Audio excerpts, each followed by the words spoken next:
What is up, everybody out there in podcast land? I am the maestro, Kevin Crane. I'm the conquistador, Dave Height. Welcome to another spectacular weekend edition episode of Sports Frenzy 2.0, taping here on the 23rd of March, 2022. This will hit, as always, Saturday morning, the 26th. Get you ready. Music, movies, TV, and streaming. Everything you need to listen to and watch and stay away from. Yep, and we are 2 days removed from a phenomenal concert. That's right. As always, we start off with music. Being the rock and roll mavens that we are. Dave is absolutely correct. Monday night, the 21st, we saw in Fort Wayne, Indiana, the future of rock and roll. The Young Guns Tour, Dirty Honey, and Mammoth WVH in a small little club type venue. We were right on the rail, close to the stage, just off to the side. It was awesome. Yep, I think people are still trying to come back from COVID in terms of concerts. Yeah. Of course, this one was delayed, originally supposed to be in January. Yeah, they got pushed back to just a couple days ago as we tape, and it was not full. But everybody wanted to be center stage. So the center was packed from the front to the back, off to the side where we were. Like I said, we were right there on the rail by the stage, and we were not crowded at all. No, it was great. Great call from Mrs. C. Yep, She picked the right spot. Yeah, we were within 25 feet of center stage. Yep, Wolfgang Van Halen and lead singer for Dirty Honey. Yeah, and at all times. Yeah, and the lead singer for Dirty Honey moved around a lot. Right. Came over to our side, went to the other side. Very enjoyable, and it's a great little club that we went to, Pierre's. Yep, we'll be back there again, have a review for you here in a couple months with the 80s hair metal yes. debacle with Tom Kiefer, LA Guns, and Faster Pussycat coming up in July from the same venue. And we're going to see Tom Kiefer, basically. LA Guns is going to be a nice... I like cool. LA Guns. That'll be good. Faster Pussycat, I will be interested to see what they're going to be like. That was a discussion Dave and I had in between sets last Monday. Yeah. But I like Pierre's. That's the second time I've been there. Yeah, first for me. It's a nice little place. Yep. Both bands played for exactly, I'm not kidding you, set your watch. Both bands played for exactly an hour, because I am obsessive about this. I always look to see how long the bands play. Yeah. Any show we go to. Set your watch by, both of them were an hour equal. And of course, it's a co-headlining tour. Yeah. So supposedly they're alternating. Yeah, maybe every other. I'm beginning to get a feeling, though, that Mammoth is taking over as a headliner. Possibly. And maybe by right. But again, they're not overextending themselves. They're playing equal amounts in terms of time. Yeah, so Dirty Honey started the evening off and was not disappointed. I knew a handful of their songs. We've reviewed a couple of their things. We talked about their album, and they were really damn good. Much better than I anticipated them being.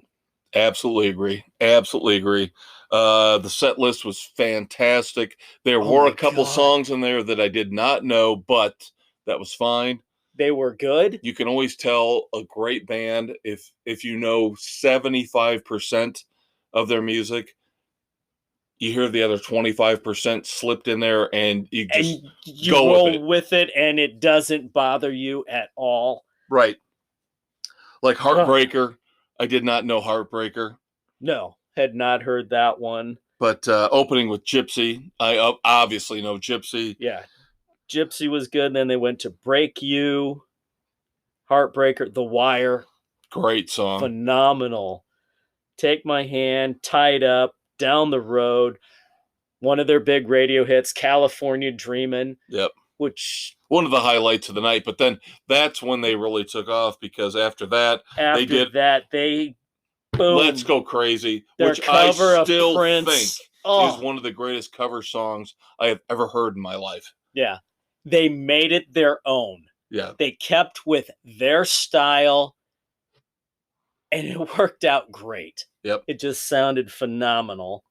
Then they went to the current single, Another Last Time. Yep. Great video out there if you haven't seen it. Yeah, so good. Yep. Then you got your solos for the bass, drum, guitar. Very well done. Yep. Didn't overwhelm you. They didn't go on forever where you're like, oh my God, come on, let's go. Yep. Timed out beautifully. And then the last two songs were off of their EP. Yep. When I'm Gone. And then probably one of my favorites, Rollin' Sevens. Great way to end their set. Yep. Very impressive. Very impressive. I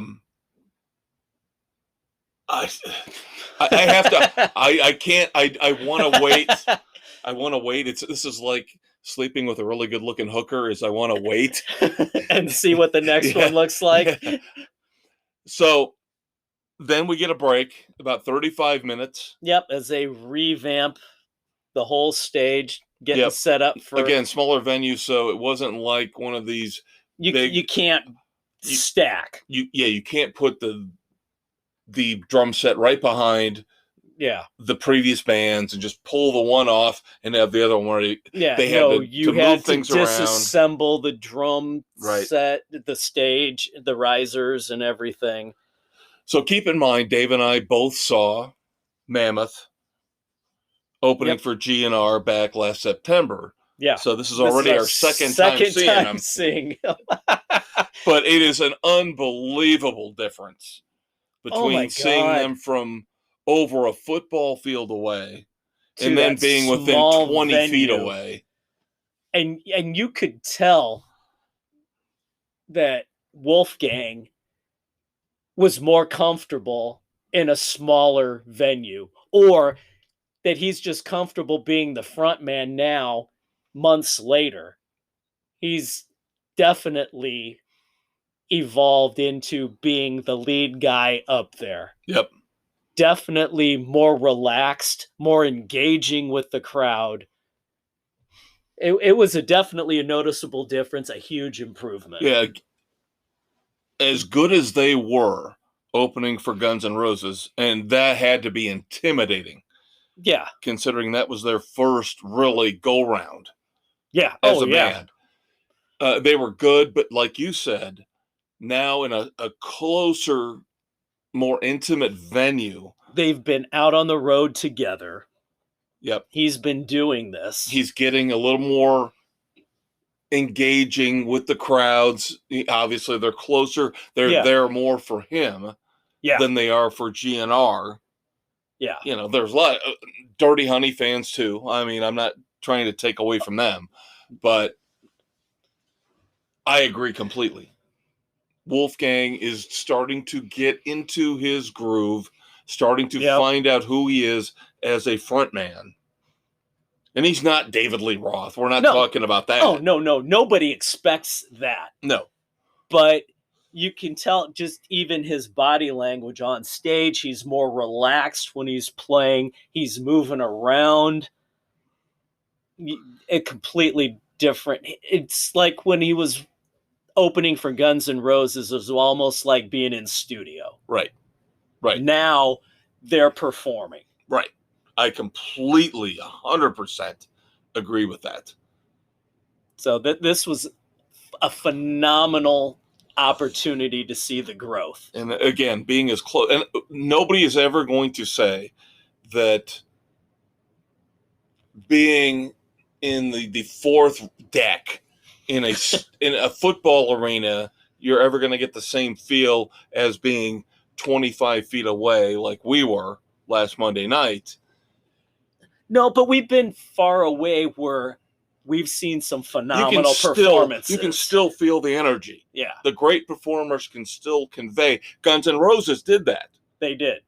But like you said, I agree with you. While we loved Mammoth the first time around, it was, great word, clinical. It was clinical. It was clean. They were trying to hit all their notes, hit all their points. Yeah. And not screw up. We don't want to embarrass ourselves opening for the great and glorious Guns N' Roses. Here, they were themselves.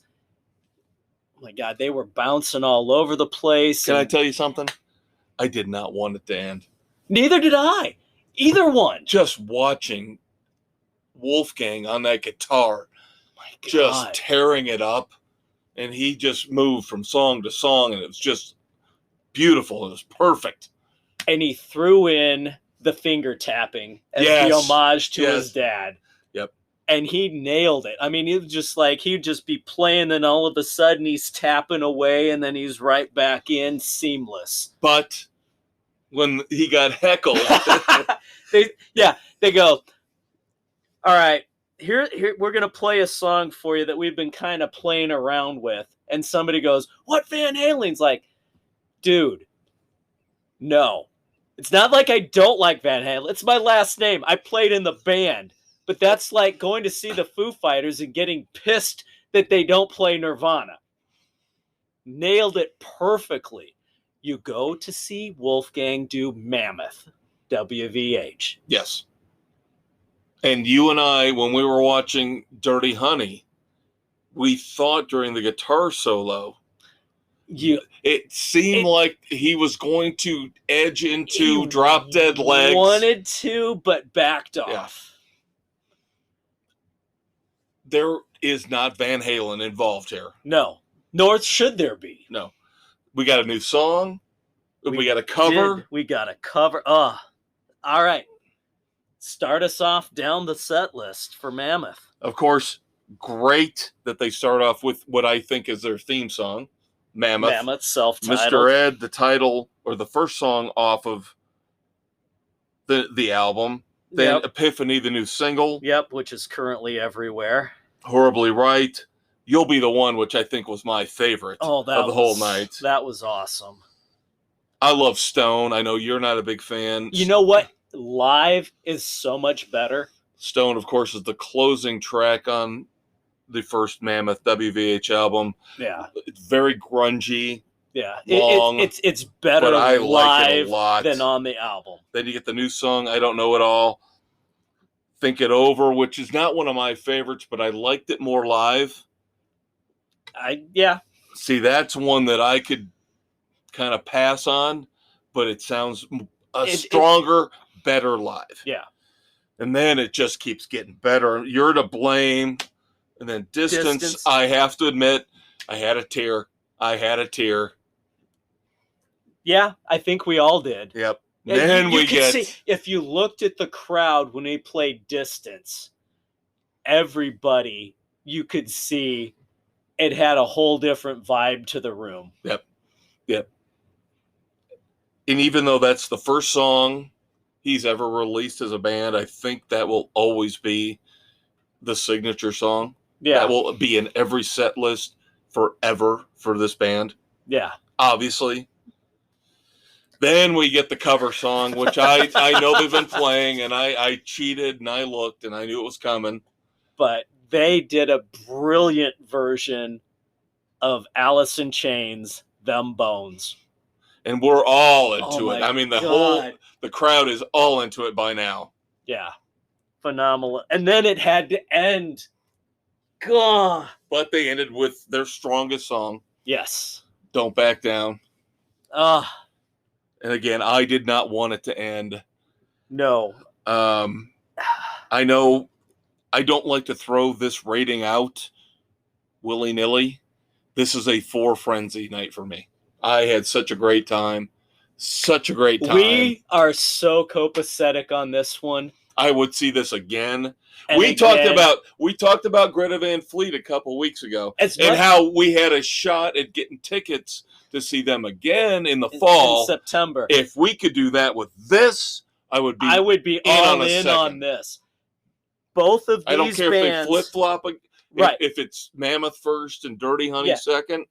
Both of these bands knew how to throw a set list together. Tight.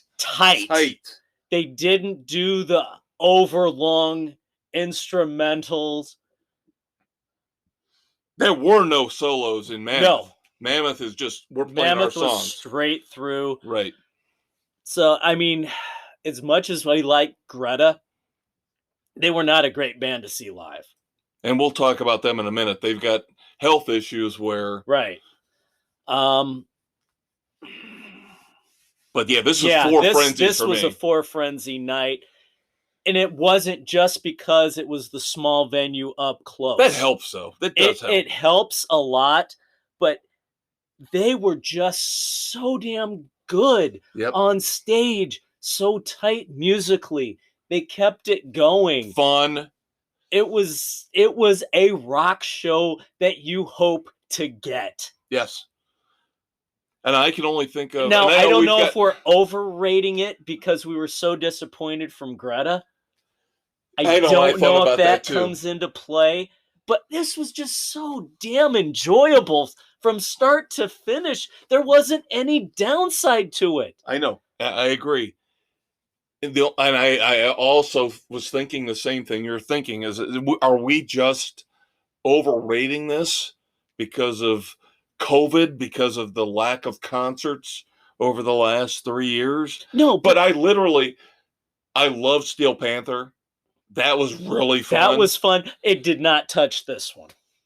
This was the best concert I have seen since before COVID, easily. And I would probably have to go back 5 years. Honestly, I can't think of a better show. I know there are some out there, but it's been a long time to see. It's been a long time. Two tight bands like this. My only reservation, I'm still giving it 4 frenzies. I told you I wanted a couple extra songs from each band. That would have been nice. For an hour 15 from each. That would probably be the only downside, was it was just an hour each. Right. An hour 15 would have been more appropriate for Code headliners. Because they don't have the back catalog. Right. They don't played have everything. enough. They still played everything you'd want to hear. Right. So being new enough, that's appropriate. Yep. Whereas Greta Van Fleet, not having that back catalog, they tried to do a full-on set, which is where they got bogged down doing the prog rock long instrumentals. Right. Which is what killed it for me. And we mentioned the fact that we, again, like with Judas Priest last year, when you kids listened to the weekend edition back last fall, in 2021, we talked about Judas Priest, and then Richie Faulkner, their new lead guitarist, had a ruptured aorta, and they had to postpone the rest of their tour. Yeah. We got lucky, the Conquistador and I, where we got to see them about 3 weeks before that happened. We got lucky. Now we got lucky with Greta Van Fleet. We saw them opening night of the tour, and basically a week later, the lead singer and the guitarist catch pneumonia. Yeah, and the guitarist wound up in the hospital for several days. So now they have had to postpone their tour indefinitely. So just remember, we're here for you when it comes to rock and roll. We fight through, we find our way around, we get the tickets. We will let you know. We are your source, your ultimate source for rock and roll, live and otherwise. Yep. And I think it's time to go Speaking to otherwise. Of otherwise. Singles and an album coming up here. Yeah, album review of the week is the new Bryan Adams album. So happy it hurts. And we've reviewed 4 releases, I believe, off this album already. A quarter of the album. 12 songs on this one. Yep. So, what say you, Conquistador, about So Happy It Hurts? There were only a couple that I wasn't really fond of. But let's hit the highlights that I thoroughly enjoyed. Of course, I like the title track, So Happy It Hurts. I liked Never Gonna Rain. You Lift Me Up was okay, as was I've Been Looking for You. Kind of that country feel that I had that everybody's as trying to rockabilly. run. Rockabilly, Yeah. country, yeah, Yep. that line. Then Always Have, Always Will. That was kind of one that I wasn't that wild about, that I felt was one of the weaker songs, along with On the Road. That was just one that I couldn't get into. See, I think I like that one better than you. Kick Ass, initially I wasn't overly wild because I thought that intro to it was too big for it. But the more I listen to it, the more I love it. With John Cleese. But no, the whole song just that kicks ass. That's the old Bryan Adams I miss. Yeah, definitely. I Ain't Worth Shit Without You. I kind of like that one. The more I listened to it, it kind of grew on me. Because initially I'm like, oh, what the hell? I'm like, no, the more you listen to it, yeah, this is pretty damn good. I kind of like it. Let's Do This was okay. Another weak one that I really wasn't wild about was Just Like Me, Just Like You. That just felt too damn generic. And then it finished strong, I thought, with Just About Gone. Was decent. And the more I listened to it, again, another one I wasn't wild at first. These Are All the Moments That Will Make Up My Life. I wasn't sure at first, but it grew on me. So it's kind of a nice fitting end for it. So I think overall, despite it all, I'll give it a 3, a weakish 3. 3. I will go a Wow. weak 3. Okay.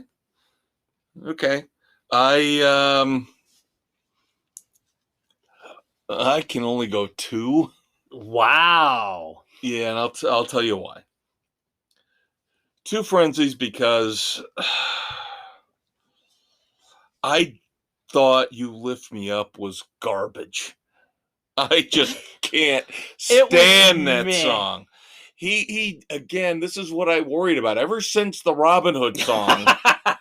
These are the things that scare me to death about him. Is as much as I know he can rock and roll, and as like Kick-Ass. I love Kick-Ass.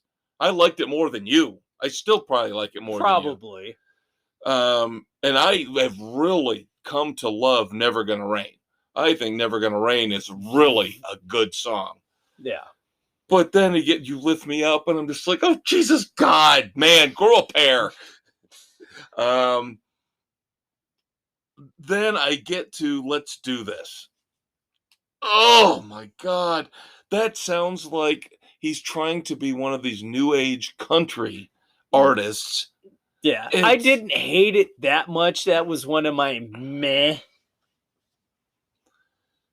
And then the closing song I couldn't stand. These Are the Moments That Make Up My Life. I just, oh, God. Awful dreck. Awful dreck. And what the one of the songs in here where he's talking about, oh, the only sound I love is the sound of my woman who loves me. It's like, again, generic. Grow a pair, Brian. He's trying to be reflective on his life with his family. This is coming from a guy who's married in love, and the bitter single man doesn't like these kind of namby-pamby crappy songs. I want to rock and roll. I want to kick ass. I don't want to hear when he's on this album for rocking. It's phenomenal. Kick Ass, So Happy It Hurts, Never Gonna Rain, are probably the 3 strongest songs. Yeah, I agree with that. But of course, those were 3 of the first 4 releases. Right. They're not stupid. They're going to put They're out the gonna best put the songs right best. away. I was just hoping that the rest of the album might It didn't quite live up match a up, little bit better. but there was enough on there that I enjoyed. And see, this reminds me of last week's review for me with Tears for Fears, is that they put out all the good songs first. The 2. And then the 3, David! 3 good songs! I liked 2 of them. Anyway. Which is why you reviewed that whole album, and I did Ghost. So there you go. Yeah, this to me is so similar to Tears for Fears, is that half of it's good, half of it's crap. So, 2 frenzies for me. All right. I liked it a little bit better. Which depresses me because I loved Bryan Adams in the 80s. I loved Cuts Like a Knife. I loved Reckless. And then you got I loved Into the Fire. I stuck with him through Robin Hood. No! No Robin Hood! No! That's where it ended. That's where my one-night love affair with Bryan Adams ended. Was Robin Hood. Everything I do for you. Oh! One of the fucking worst songs ever. Like Open Arms and Journey. Open Arms from Journey, which I can't stand, sounds like Beethoven's Fifth compared to that fucking Robin Hood crap. God damn, I hate that song so much. And it ruined Bryan Adams. It ruined him. Because unfortunately, it took off. I thought, well, Straight from the Heart's a nice song. Maybe this is the worst it'll ever get with him. Yeah, you know? No! All I see is Kevin Costner and Robin Hood. And what was it? What was her name? Mary Elizabeth Mastriano. Yeah. Is Maid Marian. Oh my God! They prance in my head every time I hear that song. And it's just, I lose brain cells every time. That was probably one of the worst cast movies ever. Kevin Costner can do a Western like nobody else. But yeah. Oh, amen to Keep that. him out of Sherwood fucking Forest. Here's a question for you. We might as well just let's blow this one up. Yeah, we're gonna have more music for you in the second segment because we don't have a lot of TV and streaming. So we've got our singles reviews coming. But let's talk about Robin Hood for a second. Men in Tights? Has there ever been a really good Robin Hood movie? Taron Egerton, that one with Jamie Foxx. I don't even want to watch that. No, you have to go back to Earl Flynn. I know. Kevin Costner couldn't do it. Russell Crowe couldn't do it. Somebody has got to come up with a great Robin Hood movie. Out of those, I prefer the Mel Brooks farce, Men in Tights. Carrie Elways. Yeah. I mean, if we're gonna redo everything and revamp everything and reboot Robin everything, Hood right. There you go. Go back to the Earl Flynn. That was the epitome of Robin Hood. The secret entrance to the castle. Come on. Somebody should be able to figure out how to do Robin Hood correctly. Yes. It has not been done since Stop Earl worrying Flynn. about King Arthur. It's been done great. Excalibur.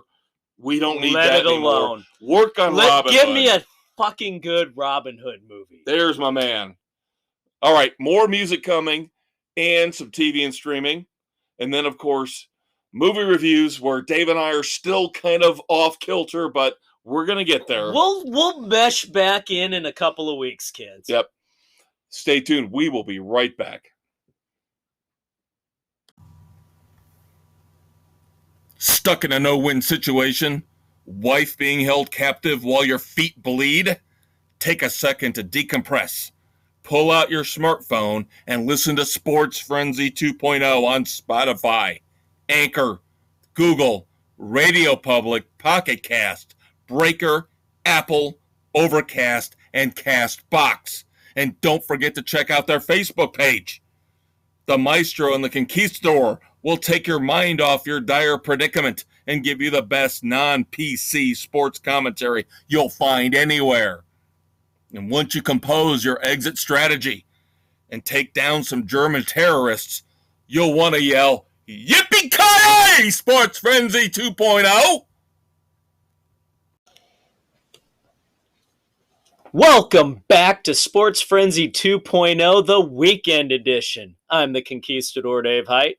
Along with the Maestro, Kevin Crane. And we are going to wrap up our music, coming up with a couple of singles that we listened to for this week.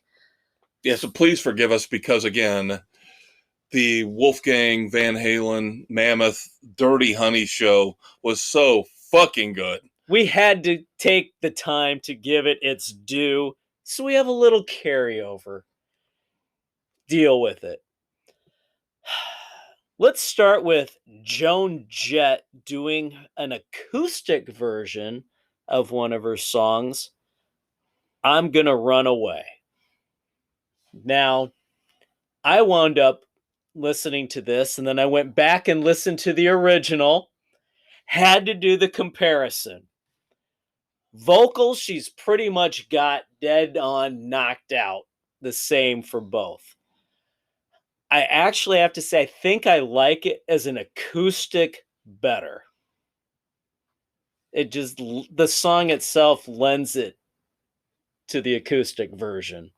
The regular was just a little much musically for the vocals. So what are you giving the acoustic version? I wasn't a big fan of it to begin with, so I 2.5.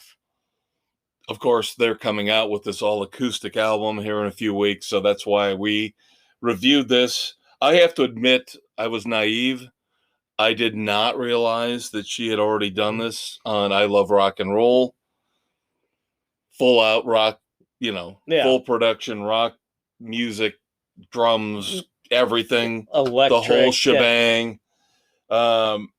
So initially I just took it as what it was, thinking it was a new song.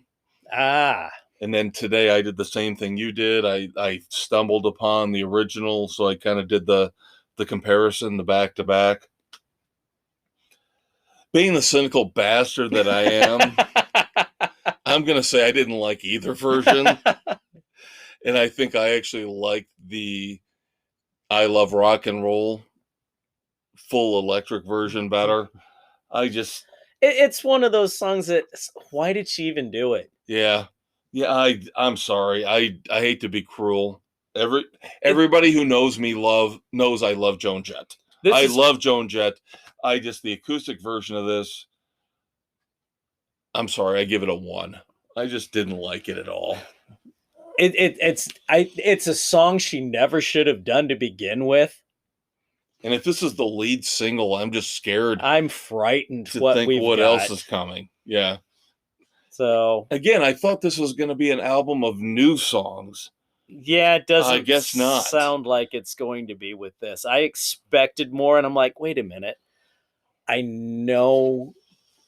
think she's done this before, and I had to look it up, and sure enough, it's like, all right, yeah, I didn't like it originally. The acoustic, I kind of liked a little better. You like the full production better. But really, honestly, I wouldn't recommend either one. No. I just didn't like either one all that much. Again, it's one she shouldn't have done to begin with. Yeah, and it kind of depresses me. Again, week after week, we talk about, give us some new stuff, give us new music. And that's why I was tricked here. And I thought this was a new song. Yeah, no. As subpar as it was. And then to find out this is a remake. Yeah, it's kind of depressing. Yeah. But we did get new music from the Black Keys with Wild Child off the upcoming album Dropout Boogie. Yep. I have a love-hate relationship with the Black Keys. They're overrated how do I put this? They're overrated. I can't stand the fact that critics just fawn all over them. I think if it wasn't for the fact that the critics just act like they're the next great rock and roll band, I would like them more. But I can see that. the fact that the critics just act like they're They oh can my do God, no they can wrong. do no wrong. Thank you. Once again, my brother from another mother and I are copacetic on our brainwaves here. Wild Child normally to me would have been a good song. If it was anybody else, I probably would have liked it. But when I hear the Black Keys doing it, and I can't get away From the critics. the critics, and oh my God, they probably cream all over this song and think it's the greatest thing in the No, world. take it as a song. Forget who's doing it. Take the song as it is. Right, but again, they love to Without- do covers. They love to exploit their influences way more than I would like. They do that. I can only give this one 2 frenzies. See, I'd liked it more. I was going to go 2.5. There's parts of it that it's musically, And I'm being hypocritical. musically, we've heard it before. I'm being hypocritical because you know who they really are. If you want to go back in time 30 years, they're George Thorogood is who they are. They are the modern 3 day chords version. and a foghorn voice. They are the modern day version of George Thorogood, where they throw a couple original songs in there every once in a while, great originals, but mostly what they're doing is they're paying homage to their influences. Yeah. So I am being a hypocrite in that I love George Thorogood. We'll see him in a couple months and review that here on Sports Frenzy. But I just can't wrap my head around the Black Keys. Something about them. Maybe it's because George Thorogood to me seems like a likable, nice guy, and these 2 idiots seem like they have bought into the Hollywood pretentious idea that we are the be-all, end-all. Rolling Stone loves us, so you have to love us. If you don't know shit about music. And I can't stand that. Yeah. I can't stand that mentality. For it being a Black Keys, I liked it more than a lot of what they've done. But again, we've heard it. There wasn't anything really new coming out. Let me ask you this. At least Thorogood can kind of mix things up a little bit more. Right. The Black Keys just have that same damn sound. But let me ask you this. Let me ask you this. The 2 concerts we've seen in the last 3 weeks. Would you rather say the future of rock and roll is the Black Keys, or the future of rock and roll is Rival Sons and Dirty Honey? I'll even take Mammoth out because you know I'm biased. I will take Rival Sons and Dirty Honey over the Any Black Keys any day of the week. But again, we'd be in the minority in terms of rock critics. Bull crap. We saw 2 of the greatest young bands. up and coming acts. Actually, over the last couple weeks, arguably what should be 3 of the top new acts coming out, and 1 was a letdown in concert with Greta Van Fleet. Yeah. And again, I'm taking Mammoth out because I'm just so biased that, well, it's a given. That's the future of rock and roll. Yeah. And unfortunately, Rival Sons, they've been around for a while. Yeah, they've been around for over a decade. And they have not gotten their due. No, but everybody who listens to them knows how great they are. Phenomenal. Yes. But what are we? We're just the smartest, most music savvy men again in the upper Midwest, if not in the face of the goddamn earth. So what do we know? Like we say on the sports We've regular seen edition, dozens of concerts each and every year. We know what we're talking about. Like we say during the regular sports edition, we should be running everything. That is correct. Yes, inflation would come down. Procreation would go up. Prostitution would be legal. There'd be a stripper pole in the Oval Office. But that's just what we are here at Sports Frenzy. So, next week, 4 new songs for you. I've already consulted with Dave. Yep. New songs from the Black Moods, the Fix, Aldo Nova, and we talked about it last week. It came to fruition again Thursday, as it always does, right after we're done. Always after we tape. The countdown clock ended on the website. Diamond Star Halos, out May the 27th, the new Def Leppard album. We will review the first single, Kick, next week. Yep, and darn if we haven't seen 2 of the 4 in concert already. That's right. Yep. We've seen Def Leppard and we've seen the Black Moods. And I'll tell you what, kids, if you've never seen the Black Moods, check them out. They one of the greatest good. opening bands I've ever seen.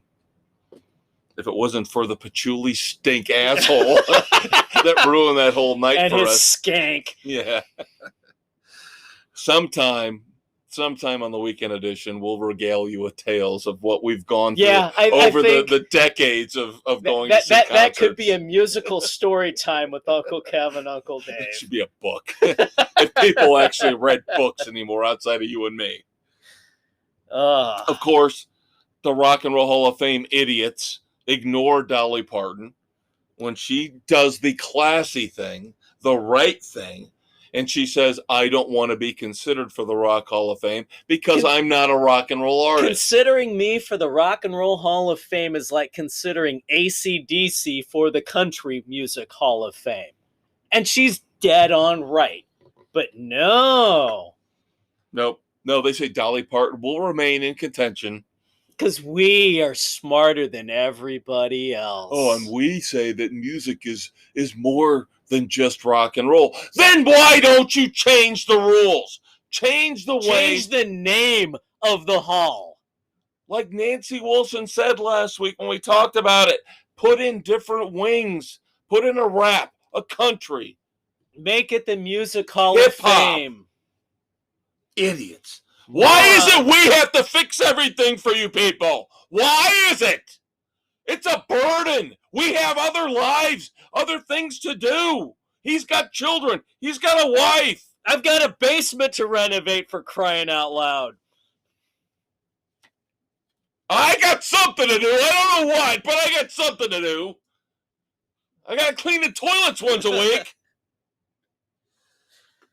The legendary Dream Widow EP that we've all heard about, based off of Dave Grohl and the Foo Fighters, unfortunately, flop movie, Studio 666. It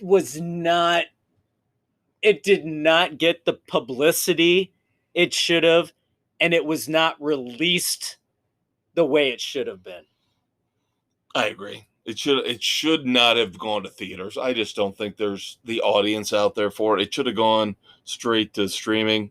Yep, it would have done so much better. But the fictional band that causes all the demonic chaos, Dream Widow, the EP that Dave Grohl promised us, supposedly coming out this Friday. So by the time this hits, kids, check out Spotify. I may have to listen to Dream Widow. Supposedly, there is like a massive 14 or 15-minute solo on this album that'll just blow your mind. But of course, if you listen to it like in the movie, you'll be possessed by demons. Then we go back to Tipper Gore and Judas Priest and Ozzy Osbourne and, screaming the hair off my nuts.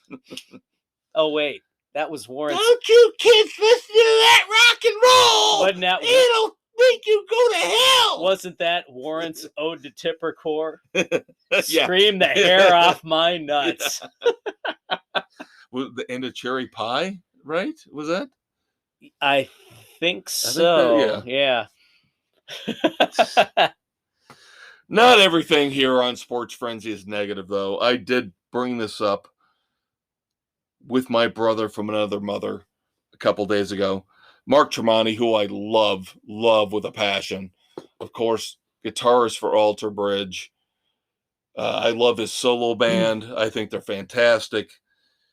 Had a daughter last year born with Down syndrome. So he has put together an album.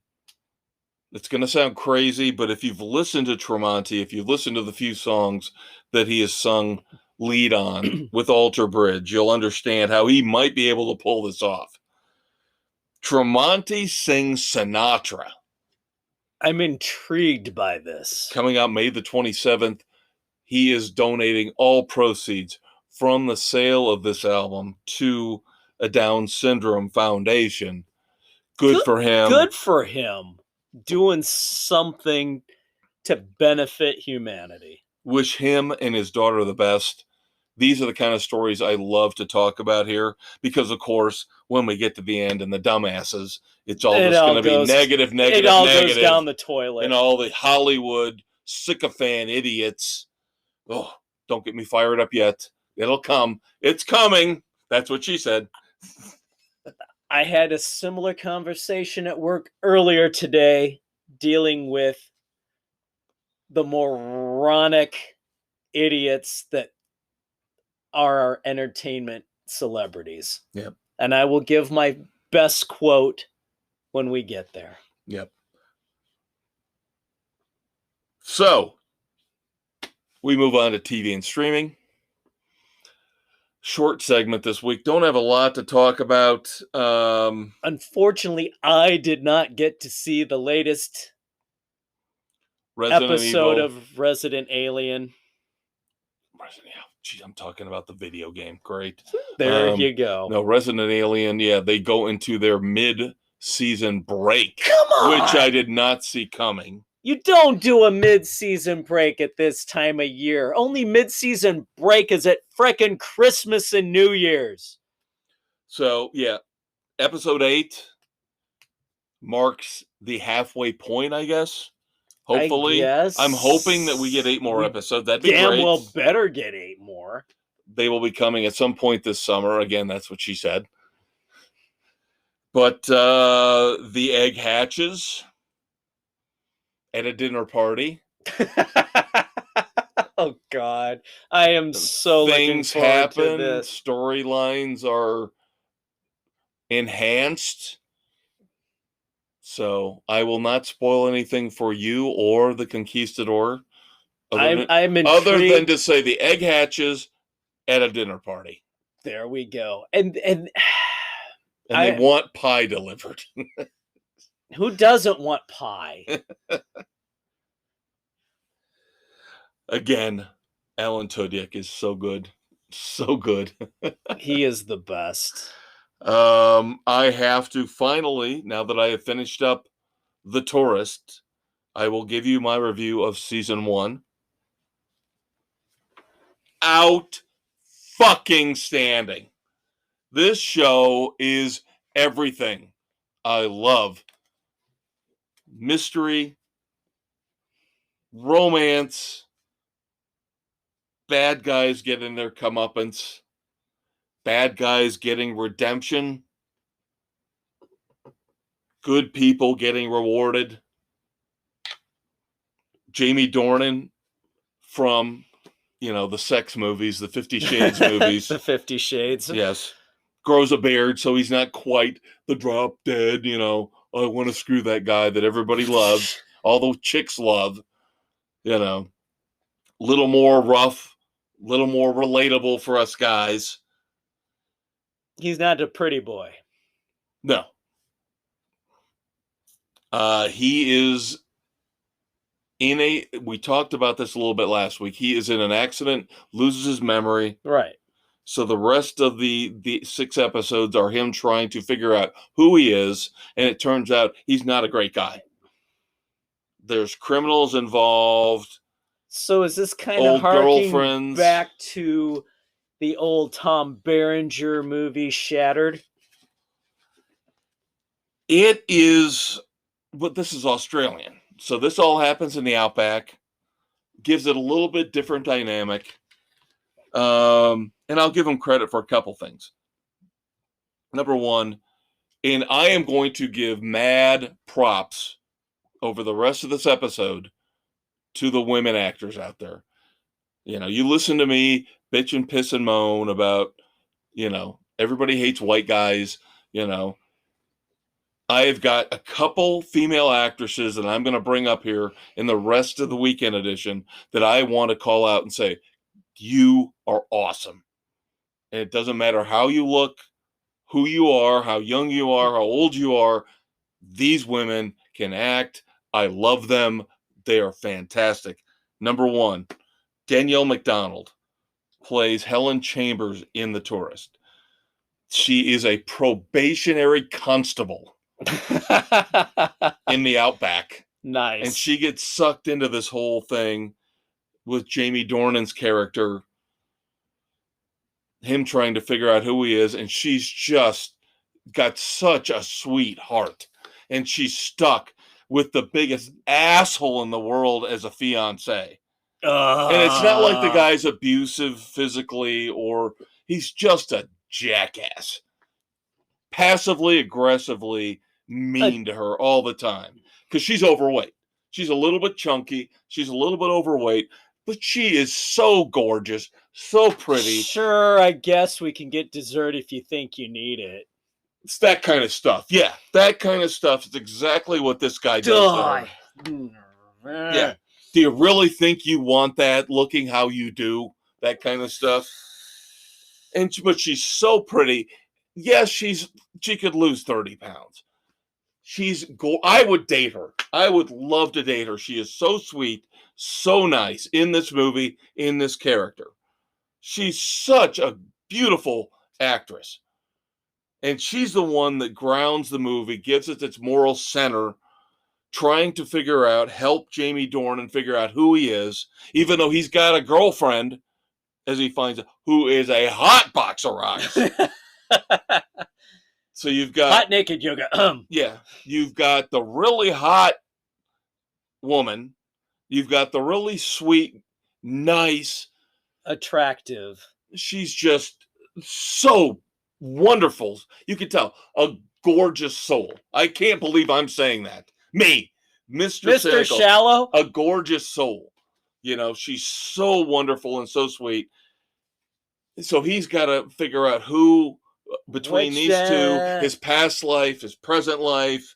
Meanwhile, he's got gangsters. Of course, gangsters have to come into it. Well, yeah, because he screwed somebody over, I'm sure. The last thing I need to bring up that will appeal to you, Damon Harriman, who plays a corrupt cop, Detective Rogers.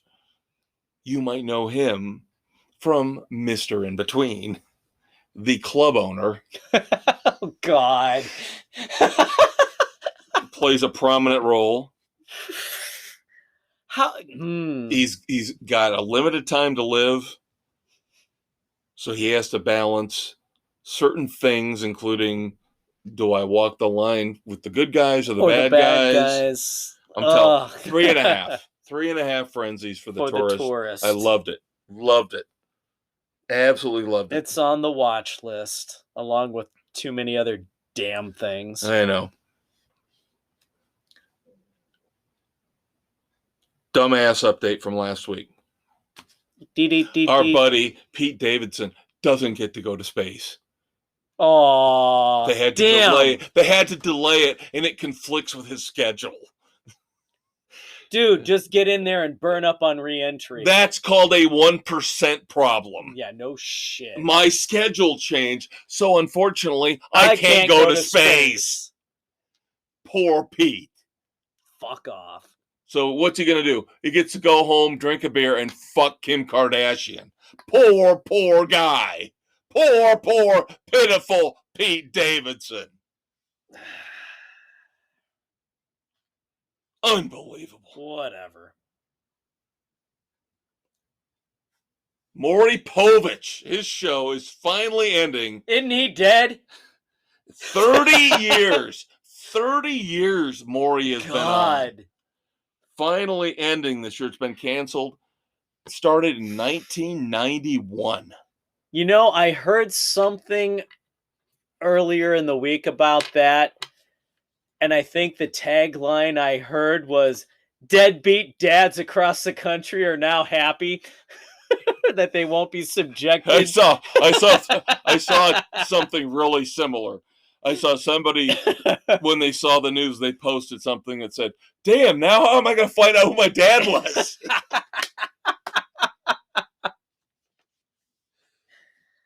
You just got it. Trash TV will never be the same without Maury. God, you had him doing trash TV. Jerry Springer.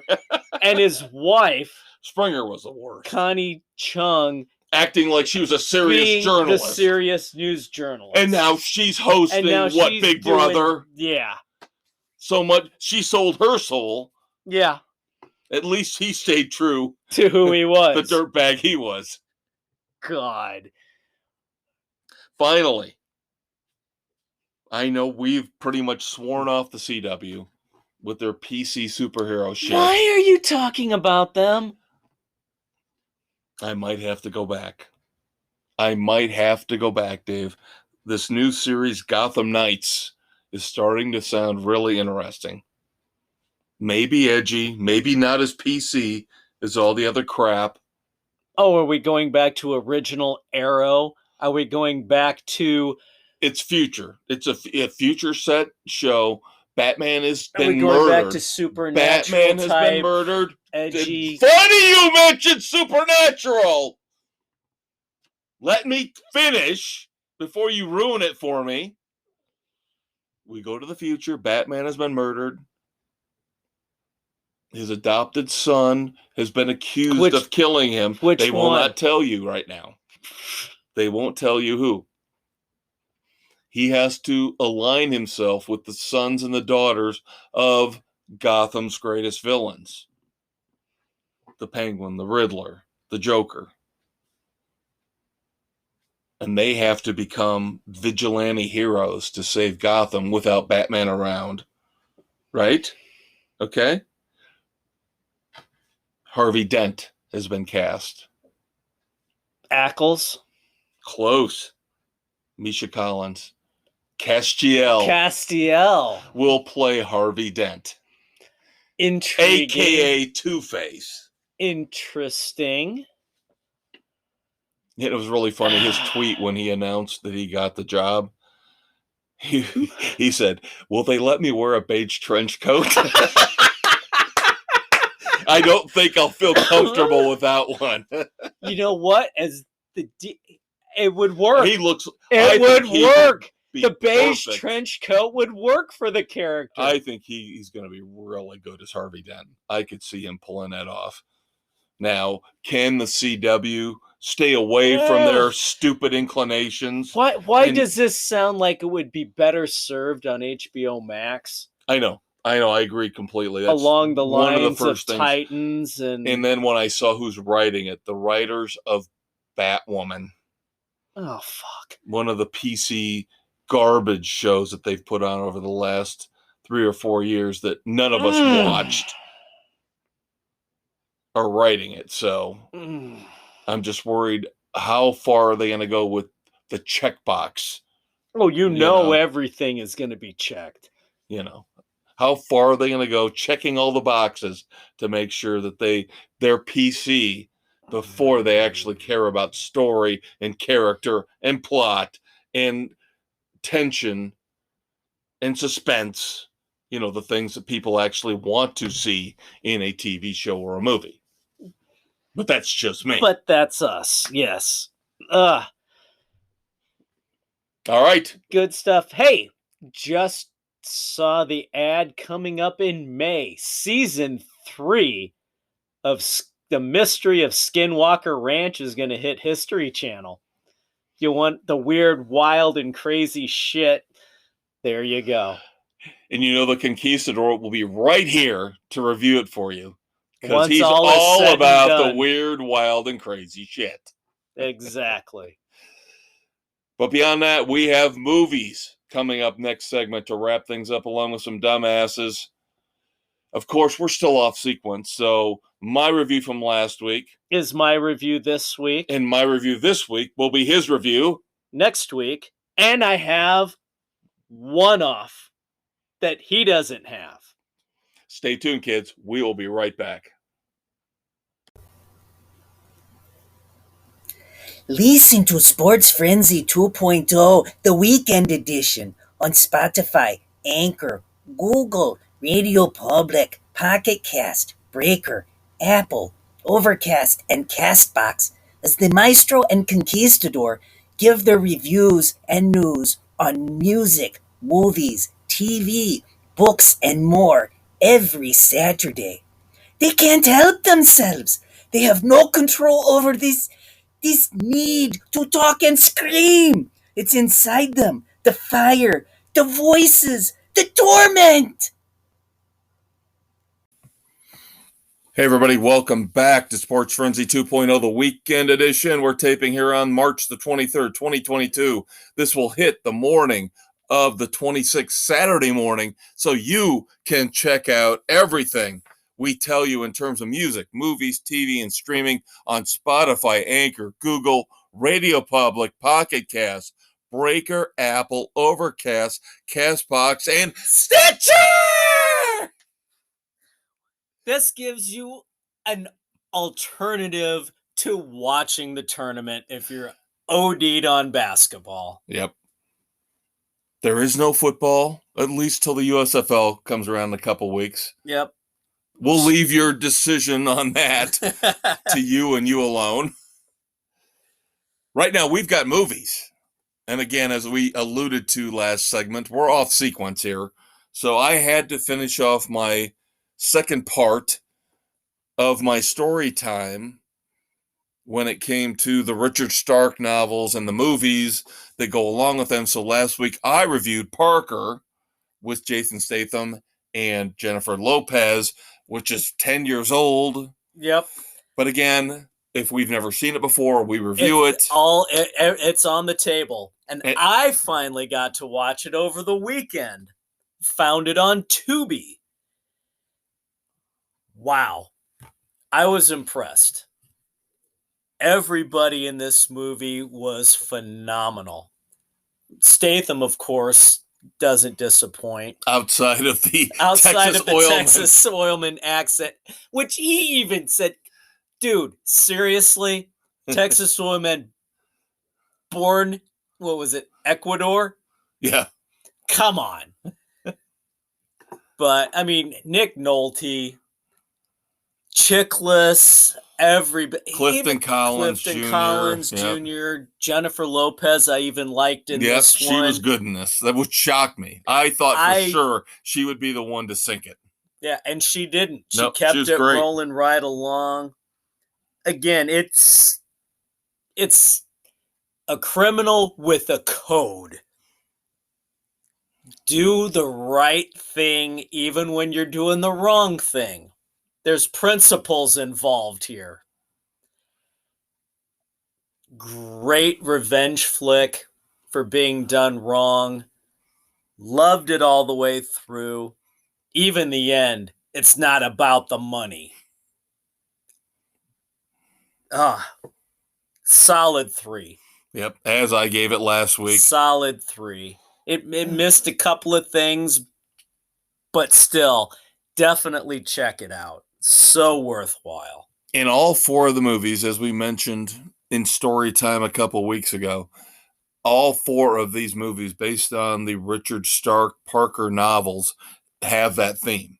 Yep. It's the bad guys crossing, double crossing, triple crossing each other. Parker's got the code. He will steal, but he won't cross certain lines to do it. Right. But of course, the other criminals, they don't care. They're all about themselves, no matter who it hurts. So as Parker tries to, and of course, his name is not Parker. We talked about this. Right. It's in all these 4 movies. Different names throughout, but he has to juggle having something of a conscience, something of a code, having a love life with his girlfriend, trying to protect her, meanwhile getting revenge on the people who double-crossed him, meanwhile being a criminal and stealing enough money to survive on. Yep. That's why And I love trying these to befriend people, use them, but not use them. Right. He's the guy that says, give me your money or I'll shoot you. He really won't shoot you. No, but he'll tell you, just tell him this. Or somebody's He'll figure out a freaking out. way. He's like, calm down. Everything's going to be fine. Just roll with it. It's not a big deal. Yep, we just want the money. Yep, That's this all we isn't want. personal. So great movies, and of course we talked to a couple weeks ago about the fact that now Robert Downey Jr. is set to play the 5th version Incarnation of Parker, which will be very interesting. Yeah, I'm definitely interested to see how that's going to roll out. So, shall I take on my one-off here? Sure, before we get to the big movie of the week that I was going to surprise you with, but of course you are going to watch for next week. It's going to be family movie night this weekend for us. So, no, the one I've got is a Netflix film right now. One of the Scandinavian films, Last Man Down. Daniel Steeson, Olga Kent, Daniel Nemi are the main characters in this one. Daniel Steeson is actually one of the writers on it, and he's starring in it. So basically, it's after a pandemic pretty much destroys civilization. Special Forces soldier John Wood, after his wife is murdered, abandons his duty and becomes a hermit going into the woods, kind of being on his own until a wounded woman appears at his door being hunted by his former military group. And the revenge then ensues. It's a quick 1.5 hour revenge flick. It's decent. It's not overwhelming. It's not earth-shattering. It's nothing new. It's mindless entertainment. So it's a 2. Something to watch to pass the time. There you go. And sometimes we need those. Yep. Because let me tell you, next week, I can tell you right now, my review will be awful. Because Dave's talking about watching something to pass the time. I wanted to watch F9, Fast and Furious 9, whatever, the Fast Saga, whatever the hell they want to call it. And I got halfway through it, and I had to break away from it because kids, foreshadowing for next week, unless the movie ends up, if I see Charlize Theron naked in the second half, maybe I'll give it 2. Might be decent. Right now, it is one of the worst, most abysmal movies halfway through I have seen in ages. So I had to steer away from it. And this is where we come into conflict, Dave and I. We did not know this. No. I just said, I've got to find something else to watch. A couple weeks ago, I got a good deal on the digital version of Ghostbusters Afterlife. I got it for $8. Like, hey, pretty much close to what I would have paid to see it in the theater. So I'll buy it. I own it. So let's watch that. Watch something a little different. Watch something more fun for the kids. For me. Just uplifting. Yep. Reminiscent of the 80s. Of course, the greatest era in mankind. Movie history. Music history. Cultural, political. We love the 80s. But so anyways, anyway, you watched that, and here I'm talking about how One of my boys just went out and bought it, and it's going to be family movie night tomorrow night. Well, as we tape the 23rd, family movie night's going to be the 24th. And I had no idea that they would get a hold of a copy. So I watched it last night. So Dave will review this next week. Just like with Parker, we're off sequence. We will get back on sequence coming up at some point. Ghostbusters Afterlife. I can talk about this movie for an hour. Breaking it all down. Okay, number one, Paul Rudd is featured. The ageless Paul Rudd. And I like Paul Rudd. I really do. He's featured in the ads. He's featured in the posters. Paul Rudd has really little, if anything, to do with this movie. He really is not in it all that much, which is a good thing. It's a good thing. The kids are the stars of this. As they should be. Now, the guy from Stranger Things, who has the worst name of all time, Finn Wolfhard, like a porn name for a teenager. How can you go through life? What's your name, dude? Finn Wolfhard. Dude, I think they're shooting a scene up in the mountains in Santa Monica using a picnic table and a blanket and 3 condoms. I think that's where you need to be. This poor kid is screwed from the offset. He's not even that important to the movie. The women, again, I mentioned this, the women rule this movie, and they're great. Great in this. Carrie Coon, who was in Fargo. She starred in one of the seasons of Fargo, which we love, the TV show on FX. Although she looks completely different in this. Dyed her hair blonde. Really? Probably lost a little weight. Looking a little sexy. You know. But you misogynist. Dude. If you have been listening to this podcast for the last year plus, and you can't figure out that I love good-looking women, you're crazy. Yes, I objectify women, and I'm proud of it. Damn a beautiful straight. woman is a beautiful woman. It's one of the greatest things on the face of this earth. Next to a great rock concert, give me a beautiful woman. Oh, yeah. Beautiful girls. Yes, we are misogynistic bastards.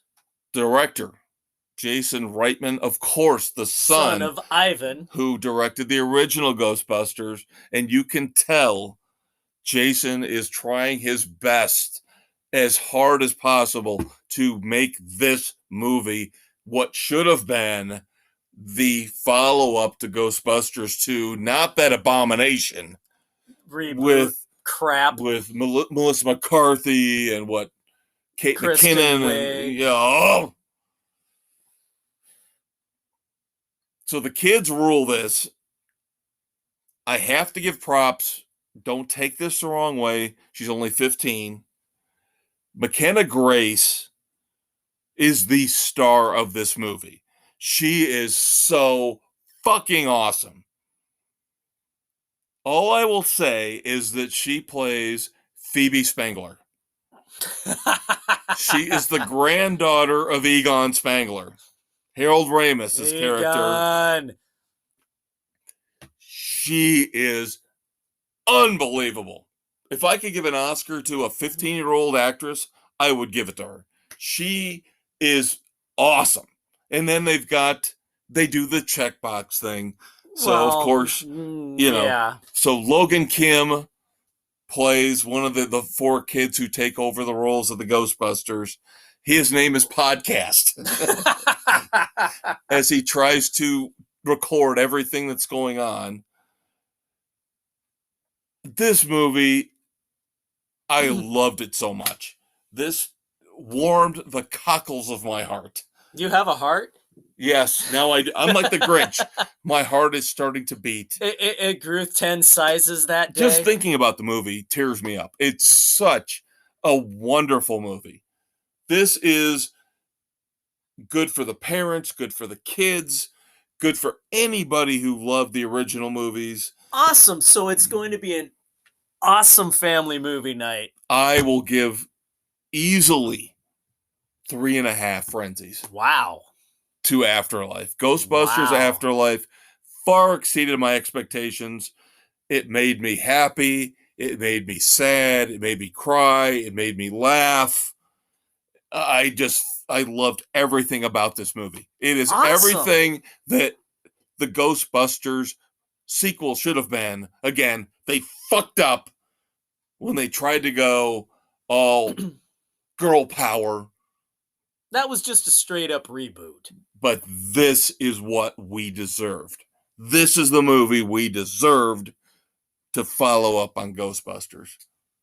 Awesome. 3.5 frenzies. Very cool. All right, no moments of silence that I have this week. Nope. So, wrapping things up here, again, technical issues last week, so we want to be able to get home to our families and our significant others in some semblance of decent amount of time. So, I'm just going to give you 4 dumbasses from the celebrity world, of course, mixing politics. All 4 of them deserve my hatred, my disrespect, and I hope Dave agrees. A seat on the plane of doom? Oh, yeah! We have got reservations waiting. Paper tickets. Not digital tickets, paper tickets. That we will staple to their damn foreheads. Dave and I talked about, number 1, when we were driving to the Mammoth Dirty Honey concert. Class act, supposedly, Hollywood class act,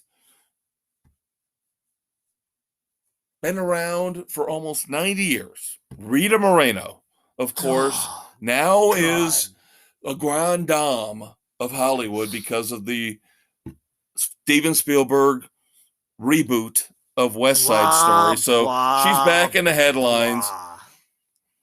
She won an honorary achievement award from, again, one of these 57 award shows that are going to be going on here. Thankfully, ending this Sunday with the Oscars. And then we're done with this shit for another year. We won't be watching. And I'm sure you won't either. Oh, especially as we talked about with the fucking hosts. Amy Schumer. Oh, God. She's awful. I don't know anything. I wouldn't want her making my fucking burger at McDonald's through the drive-thru, let alone hosting the Oscars. I don't know anybody who likes her. Anyway, so Rita Moreno wins one of these honorary awards at one of these shows, and somebody asks her, what do you think about all these people out there that are criticizing Hollywood celebrities for their political views? And she basically says, fuck them.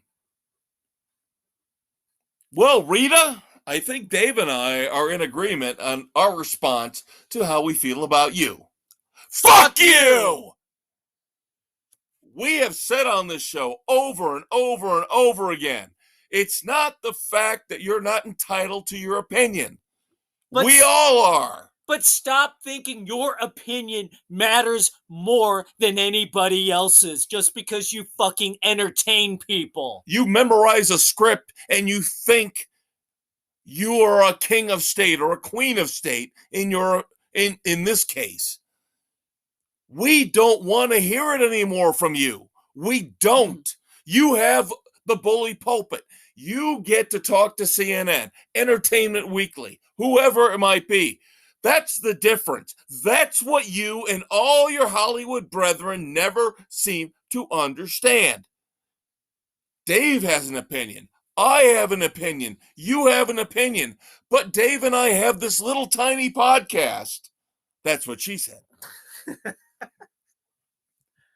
You get in front of millions of people at the Oscars, at the Screenwriters Guild Awards, at the Actors Guilds Awards. You get to talk to millions of people and spout off your fucking opinion. And that's the difference. And the problem is, most of the time, you Hollywood types sound like freaking morons who have no idea what reality is.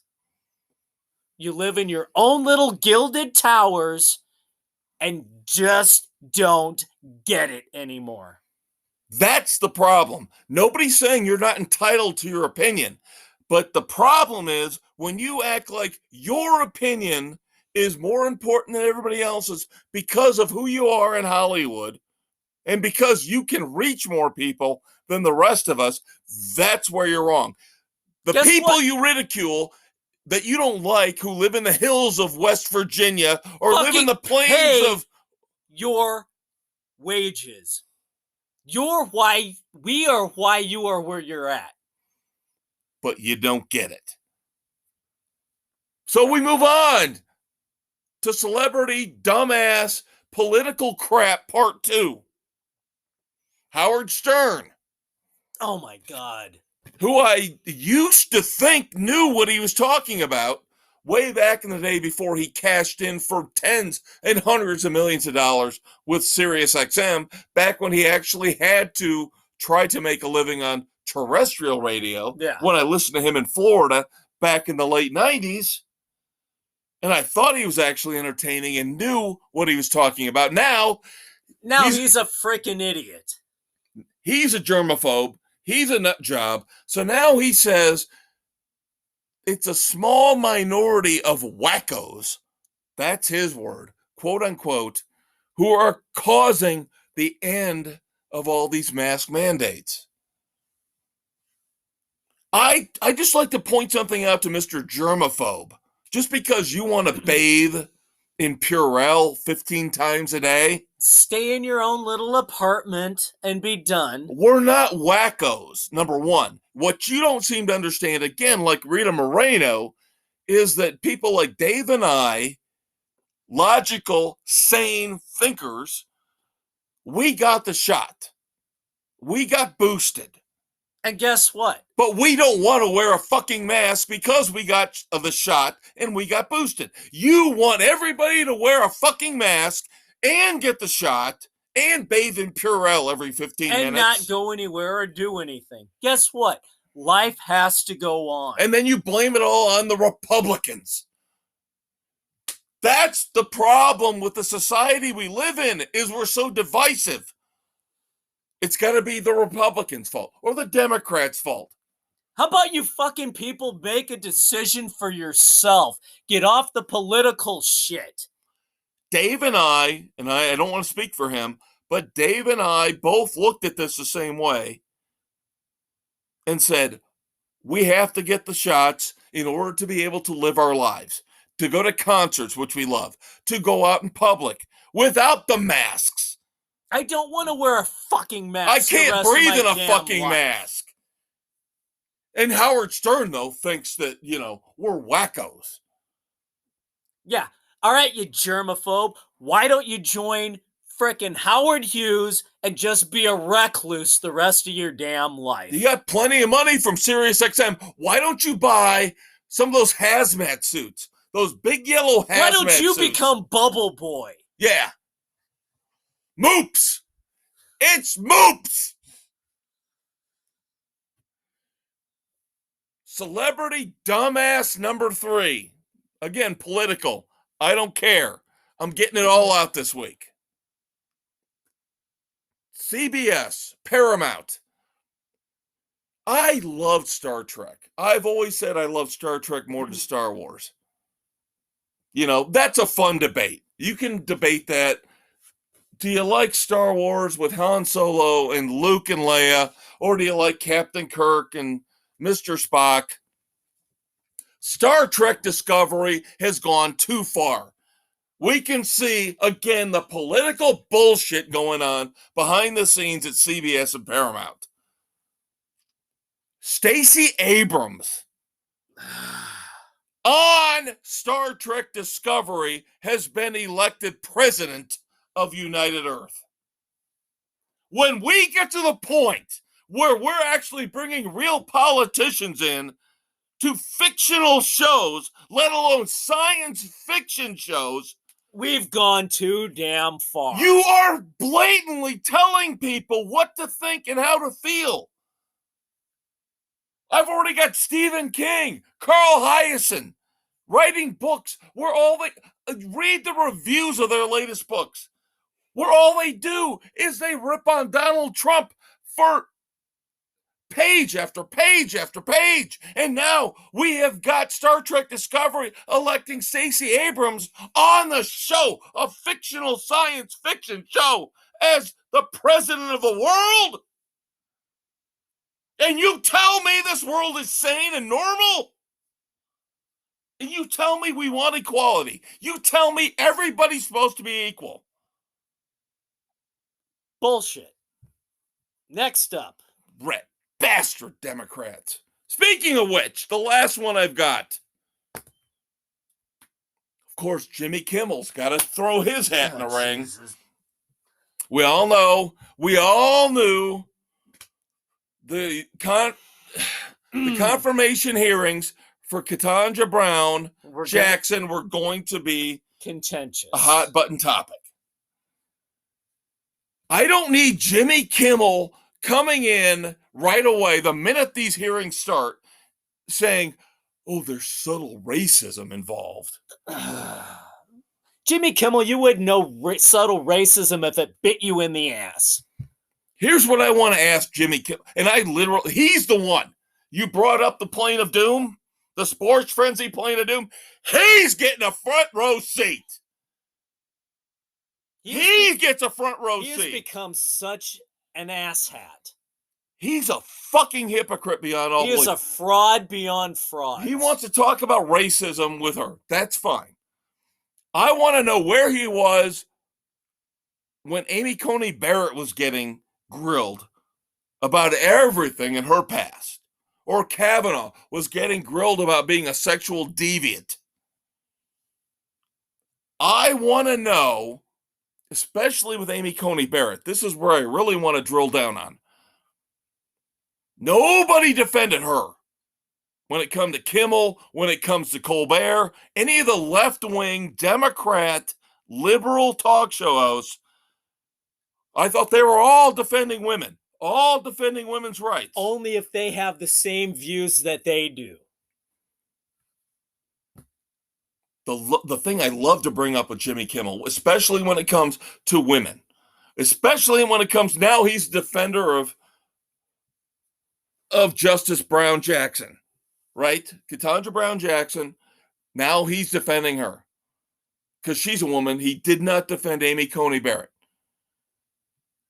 Remember years ago, before he became the big shot on late night TV, you remember what show he was on?